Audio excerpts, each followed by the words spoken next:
Now to a potential roadblock in the Washington Commanders' search for a new home. A bill that would help fund a stadium in Northern Virginia could get sacked by state lawmakers. WUSA 9 has learned a key lawmaker is pulling his support.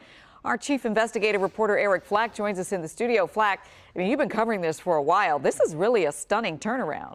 It really is, Leslie. And tonight, in an exclusive interview, Fairfax State Senator Chap Petersen is breaking his silence, speaking out against the stadium bill he once voted in favor of.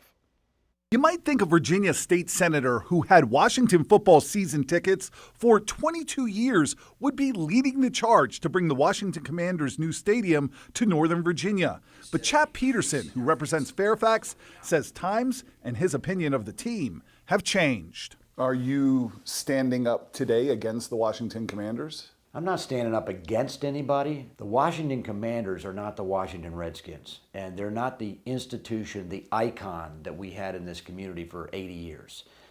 They are effectively a team with no tradition and pretty much no fans. In January, Petersen voted in favor of a plan to give owner Daniel Snyder $1 billion in future stadium tax revenues to build in Northern Virginia when that legislation passed out of the Finance Committee he sits on.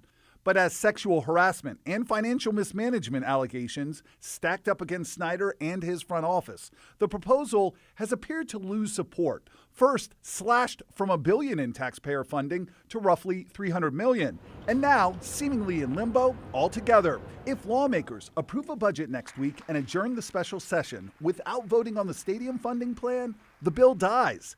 Petersen, named 2021 Legislator of the Year by the Virginia Chamber of Commerce for his focus on business, told me he simply no longer believes the Washington Commanders will be good for business. According to data obtained by WUSA 9 from the consumer research firm Nielsen Scarborough, support for the Commanders hit an all-time low last year, with just 29% of adults in the DC television market calling themselves a fan of the team. I think that there continues to be negative publicity, and I want to be clear, that's not what's driving my decision. I just have concern that this team, instead of increasing their fan support, is going in the opposite direction. If they can't draw fans in Northern Virginia, then eventually they're going to have to move elsewhere, and we're going to be stuck with a very large public works project without an anchor tenant. Supporters of the stadium bill remain confident the Commanders would bring an economic boost. Never heard of an NFL franchise actually failing before.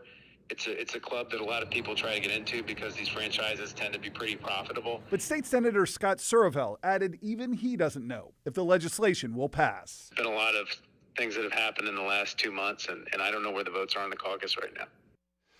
The Washington Commanders to continue to stress, both publicly and privately, that the team has not made any final decisions about the stadium location. They are still considering Maryland and D.C. Leslie?